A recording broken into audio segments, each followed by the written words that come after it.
Two companies that understood early how to get rich from data are merging. Marketplace Morning Report is supported by Progressive Insurance, offering its Home Quote Explorer so shoppers can evaluate options in one place when buying home insurance. Custom quotes and rates are available online. Learn more at progressive.com. And by C3.ai. C3.ai software enables organizations to use artificial intelligence at enterprise scale, solving previously unsolvable business problems. Learn more at C3.ai. I'm David Brancaccio. Good morning to you. Data is king, we are told, and today there are new jewels in that crown. Two of Wall Street's largest data firms have agreed to merge. This is S&P Global buying IHS Markit for $44 billion in what would be the biggest deal of this year. Marketplace's Nova Safo has more. Yeah, these two firms are in many ways two sides of the same coin, David. They provide information that traders use to make decisions, and data is increasingly important for high-speed trading and all the algorithms that are now involved on Wall Street.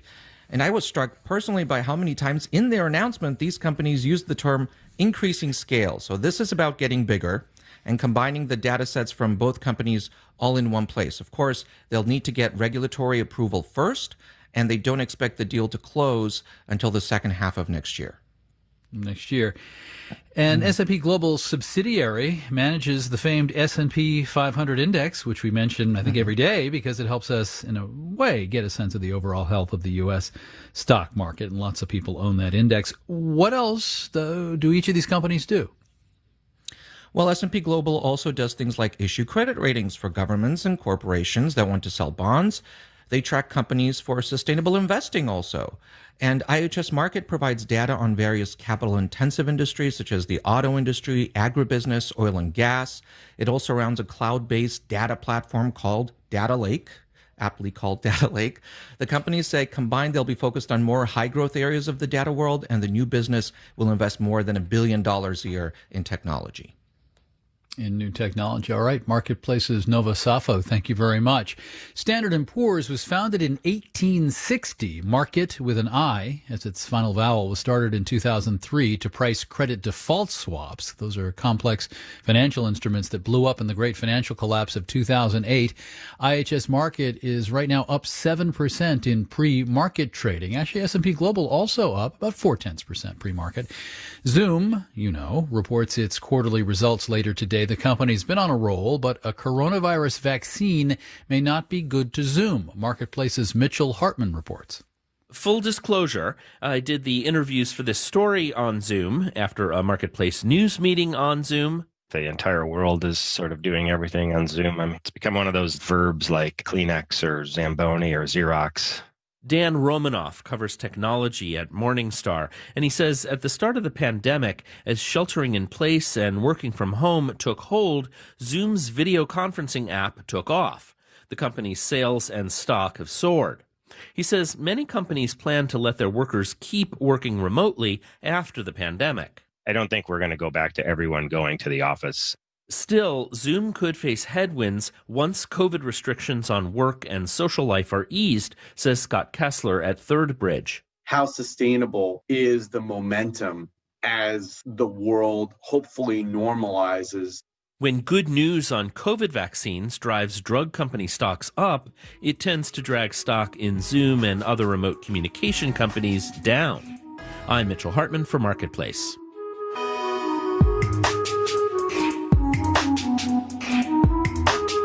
Marketplace Morning Report is supported by the United States Postal Service, offering postage stamps for purchase at checkout at more than 40,000 participating supermarkets, drugstores, office suppliers, banks, and wholesale clubs. And by the Henry Luce Foundation, which seeks to increase American understanding of East and Southeast Asia. Learn more at hluce.org.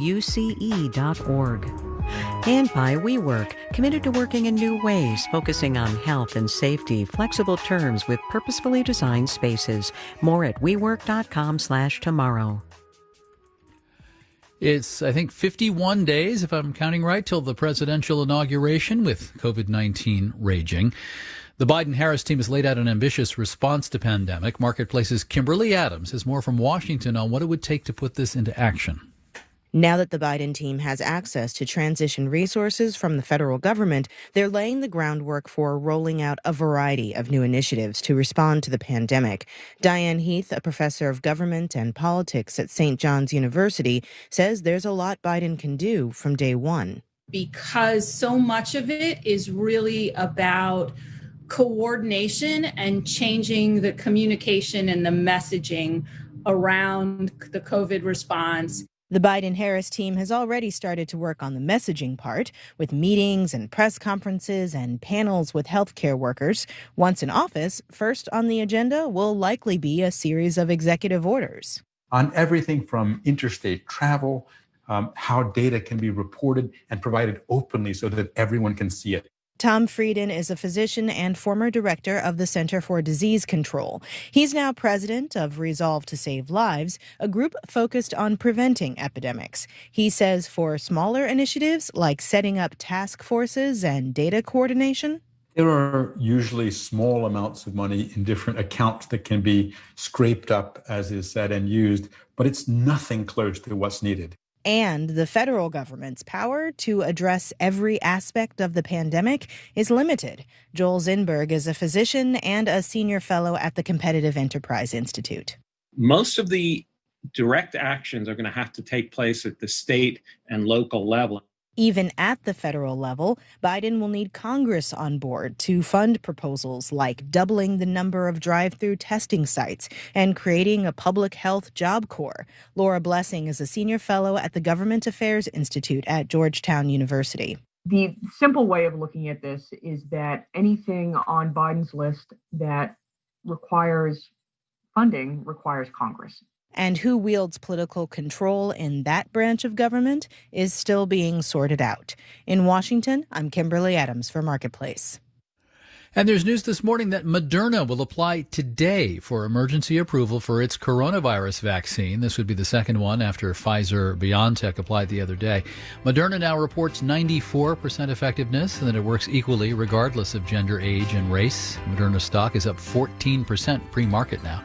I'm David Brancaccio, Marketplace Morning Report from APM, American Public Media. WNYC is supported by Geico Insurance, celebrating